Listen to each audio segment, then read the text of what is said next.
Oliver Twist by Charles Dickens. Chapter 42. An old acquaintance of Oliver's, exhibiting decided marks of genius, becomes a public character in the metropolis. Upon the night when Nancy, having lulled Mr. Sikes to sleep, hurried on her self-imposed mission to Rose Maylie, there advanced towards London, by the Great North Road, two persons, upon whom it is expedient that this history should bestow some attention. They were a man and woman, or perhaps they would be better described as a male and female, for the former was one of those long-limbed, knock-kneed, shambling, bony people to whom it is difficult to assign any precise age, looking as they do when they are yet boys, like undergrown men, and when they are almost men, like overgrown boys.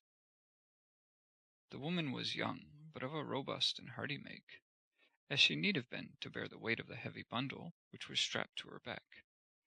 Her companion was not encumbered with much luggage, as there merely dangled from a stick which he carried over his shoulder a small parcel, wrapped in a common handkerchief, and apparently light enough. This circumstance, added to the length of his legs, which were of unusual extent, enabled him with much ease to keep some half-dozen paces in advance of his companion, to whom he occasionally turned with an impatient jerk of his head, as if reproaching her tardiness, and urging her to greater exertion. Thus they had toiled along the dusty road, taking little heed of any object within sight, save when they stepped aside to allow a wider passage for the mail coaches which were whirling out of town, until they passed through Highgate Archway, when the foremost traveller stopped, and called impatiently to his companion. "Come on, can't yer? What a lazy bones you are, Charlotte." "It's a heavy load, I can tell you," said the female, coming up almost breathless with fatigue. "Heavy? What are you talking about? What are you made for?" rejoined the male traveller, changing his own little bundle, as he spoke, to the other shoulder. "Oh, there you are, resting again. Well, if you ain't enough to tire anybody's patience out, I don't know what is." "Is it much farther?" asked the woman, resting herself against a bank, and looking up with perspiration streaming from her face. "Much farther? You're as good as there," said the long-legged tramper, pointing out before him. "Look there. Those are the lights of London." "They're a good 2 mile off at least," said the woman despondingly. "Never mind whether they're 2 mile off or 20, said Noah Claypole, for he it was. "But get up and come on, or I'll kick yer, and so I give yer notice." As Noah's nose grew redder with anger, and as he crossed the road while speaking as if fully prepared to put his threat into execution, the woman rose without any further remark, and trudged onward by his side. "Where do you mean to stop for the night, Noah?" she asked, after they had walked a few hundred yards. "How should I know?" replied Noah, whose temper had been considerably impaired by walking. "Near, I hope," said Charlotte. "No, not near," replied Mr. Claypole. "There, not near, so don't think it." "Why not?" "When I tell yer I don't mean to do a thing, that's enough, without any why or because either," replied Mr. Claypole with dignity. "Well, you needn't be so cross," said his companion. "A pretty thing it would be, wouldn't it, to go and stop at the very first public house outside the town, so that Sowerberry, if he come up after us, might poke in his old nose and have us taken back in a cart with handcuffs on?" said Mr. Claypole in a jeering tone. "No, I shall go and lose myself among the narrowest streets I can find, and not stop till we come to the very out-of-the-wayest house I can set eyes on.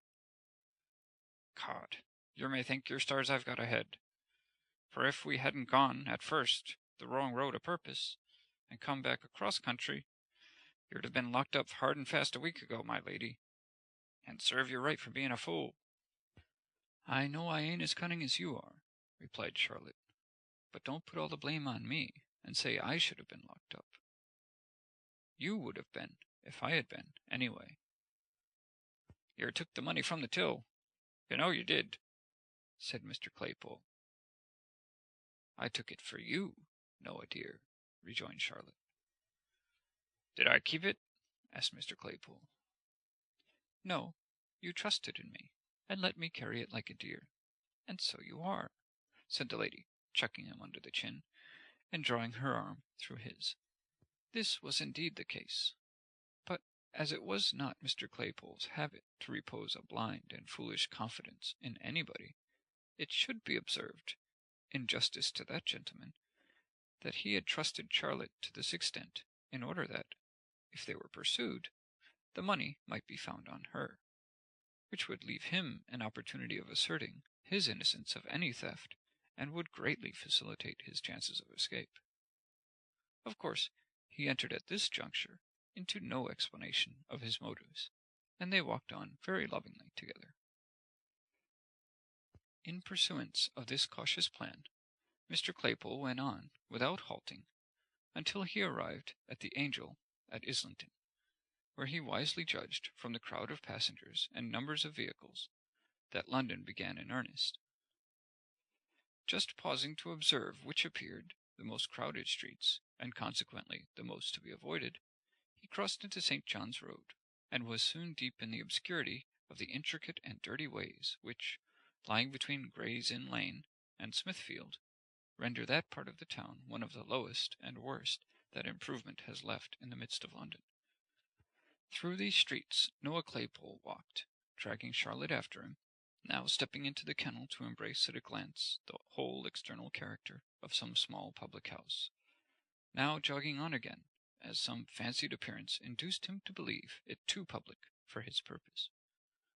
At length he stopped in front of one, more humble in appearance and more dirty than any he had yet seen, and, having crossed over and surveyed it from the opposite pavement, graciously announced his intention of putting up there for the night.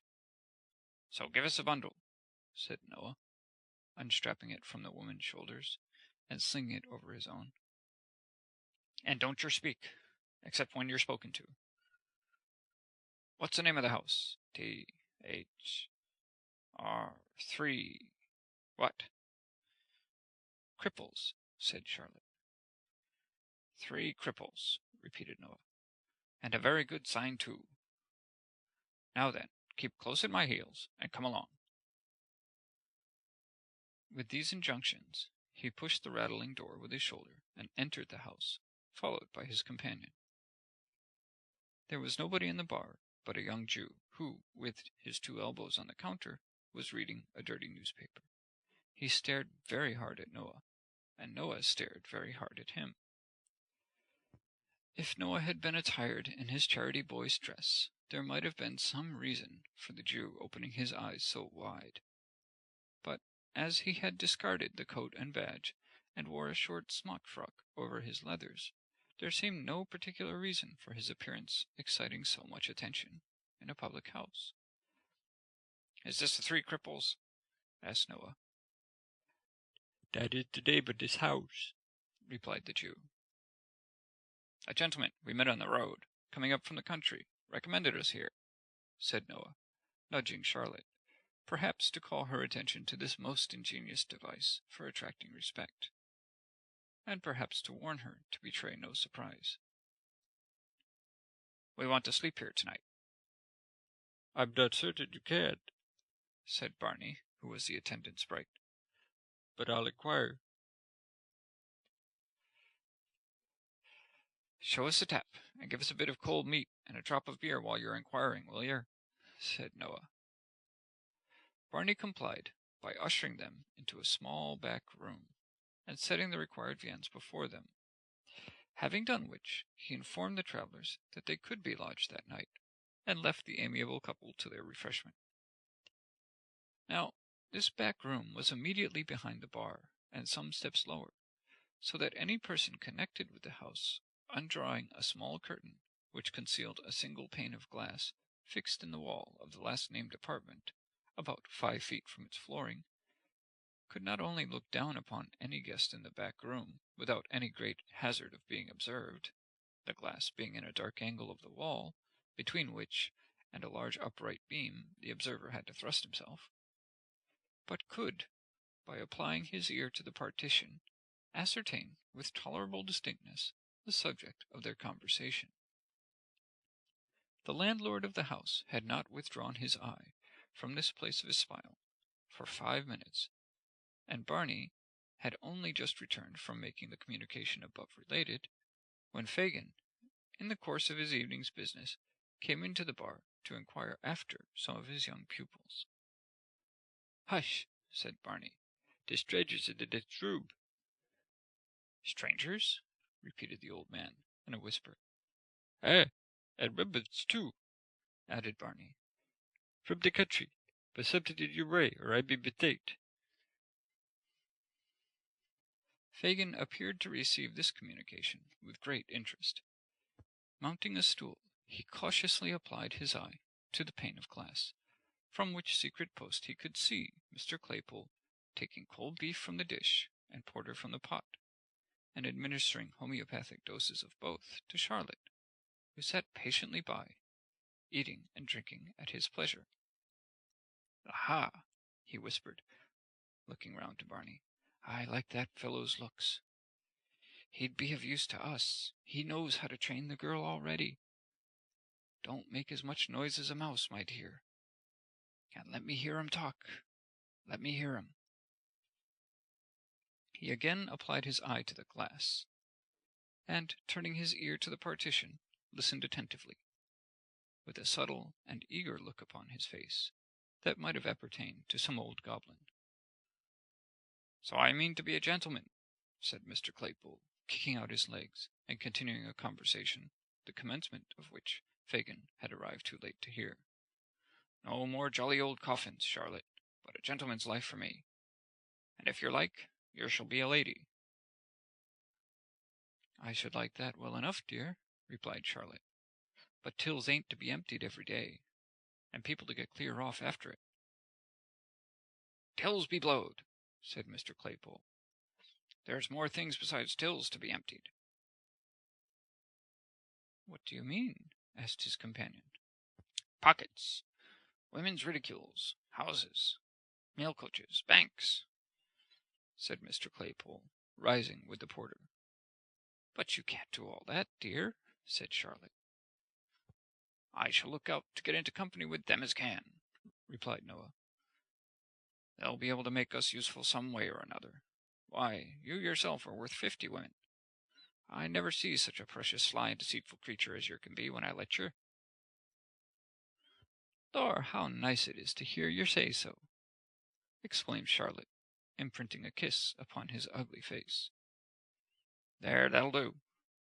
Don't yer be too affectionate, in case I'm cross with yer," said Noah, disengaging himself with great gravity.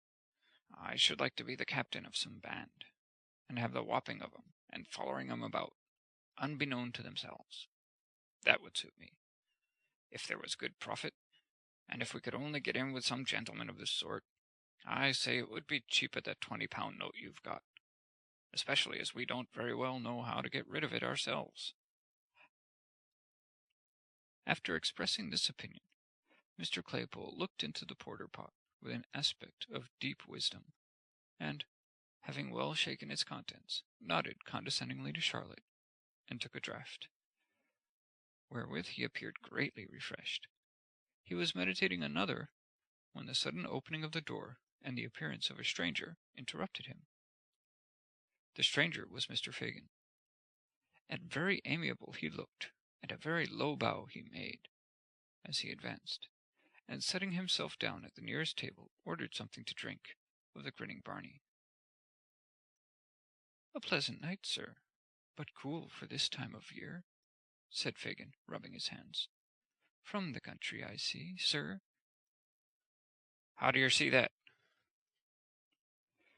"We have not so much dust as that in London," replied Fagin, pointing from Noah's shoes to those of his companion, and from them to the 2 bundles. "You're a sharp feller," said Noah. "Ha ha! Only hear that, Charlotte."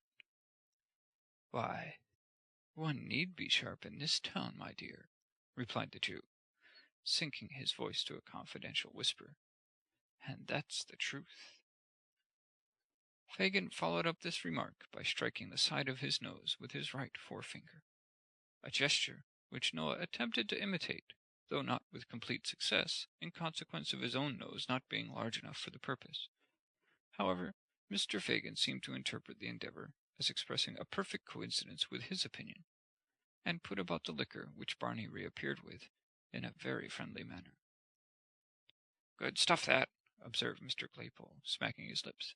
"Dear," said Fagin. "A man need be always emptying a till, or a pocket, or a woman's reticule, or a house, or a mail coach, or a bank, if he drinks it regularly." Mr. Claypole no sooner heard this extract from his own remarks than he fell back in his chair and looked from the Jew to Charlotte with a countenance of ashy paleness and excessive terror. "Don't mind me, my dear," said Fagin, drawing his chair closer. "Ha ha! It was lucky it was only me that heard you by chance. It was very lucky it was only me." "I didn't take it," stammered Noah, no longer stretching out his legs like an independent gentleman, but coiling them up as well as he could under his chair. "It was all her doing. You've got it now, Charlotte. You know you have." "No matter who's got it, or who did it, my dear," replied Fagin, glancing, nevertheless, with a hawk's eye at the girl and the two bundles.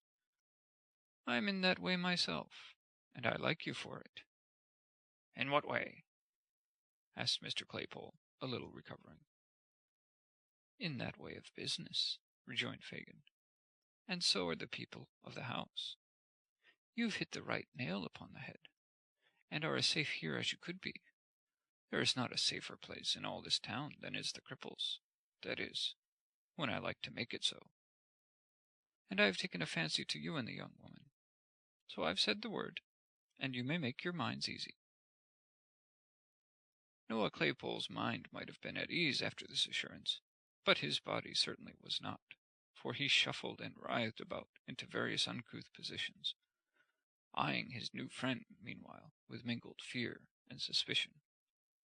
"I'll tell you more," said Fagin, after he had reassured the girl by dint of friendly nods and muttered encouragements.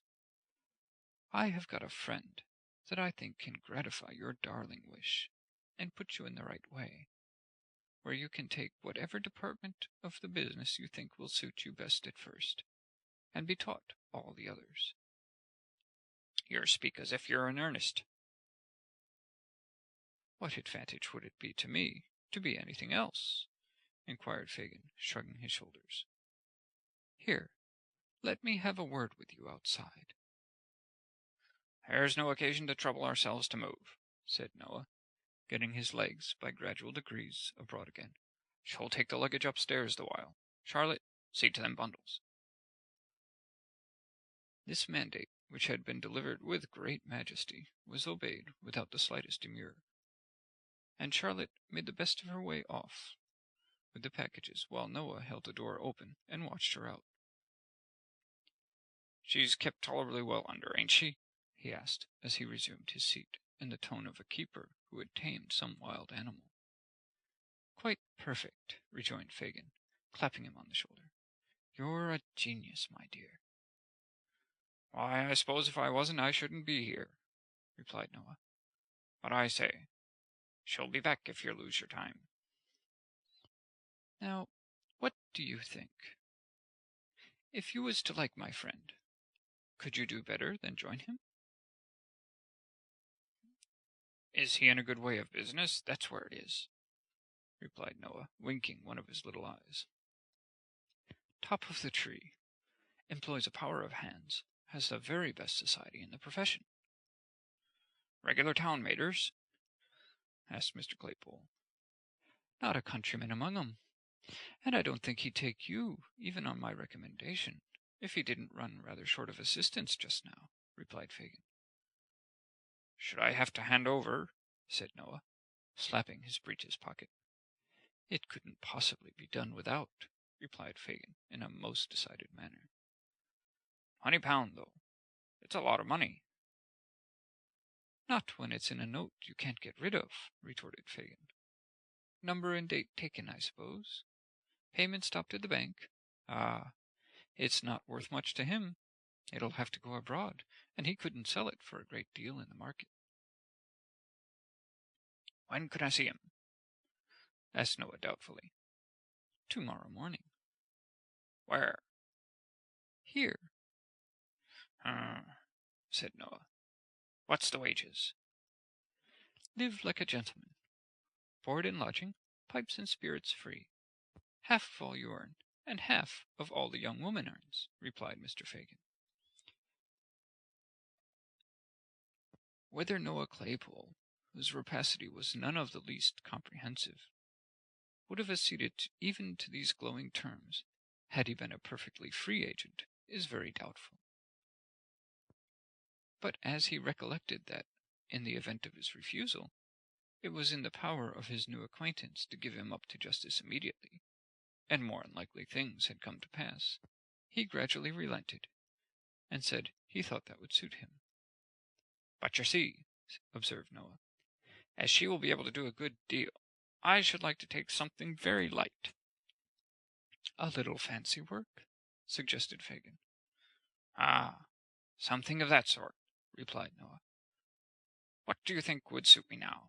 Something not too trying for the strength, and not very dangerous, you know. That's the sort of thing. I heard you talk of something in the spy way upon others, my dear, said Fagin. My friend wants somebody who would do that well, very much. I did mention that, and I shouldn't mind turning my hand to it sometimes, rejoined Mr. Claypole slowly. But it wouldn't pay by itself, you know.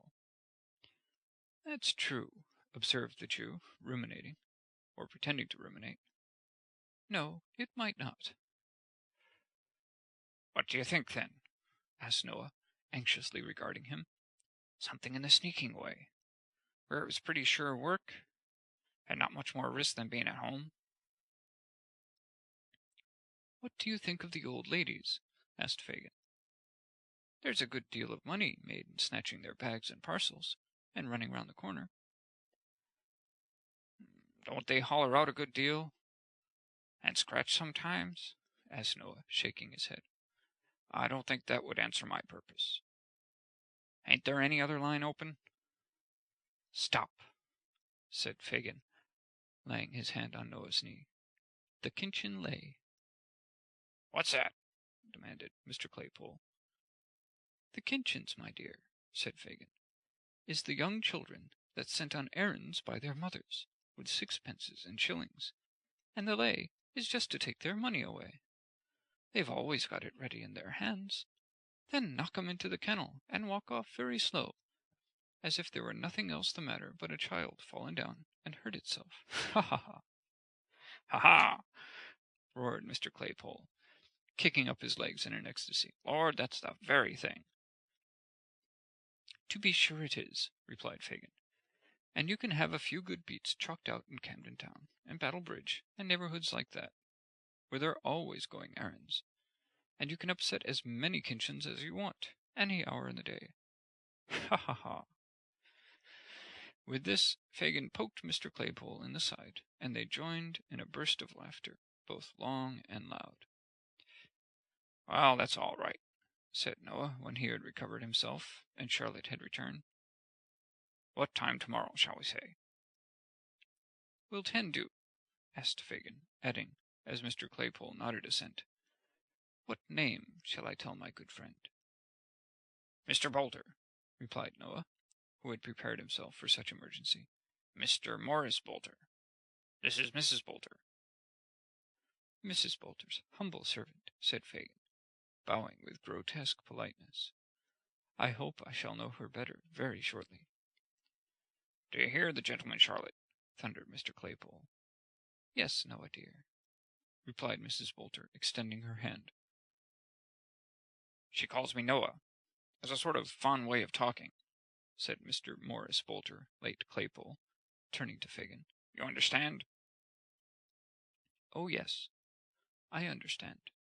Perfectly, replied Fagin, telling the truth for once. Good night, good night." With many adieus and good wishes, Mr. Fagin went his way. Noah Claypole, bespeaking his good lady's attention, proceeded to enlighten her relative to the arrangement he had made, with all that haughtiness and air of superiority becoming not only a member of the sterner sex, but a gentleman who appreciated the dignity of a special appointment on the Kinchinley, in London and its vicinity. End of chapter 42.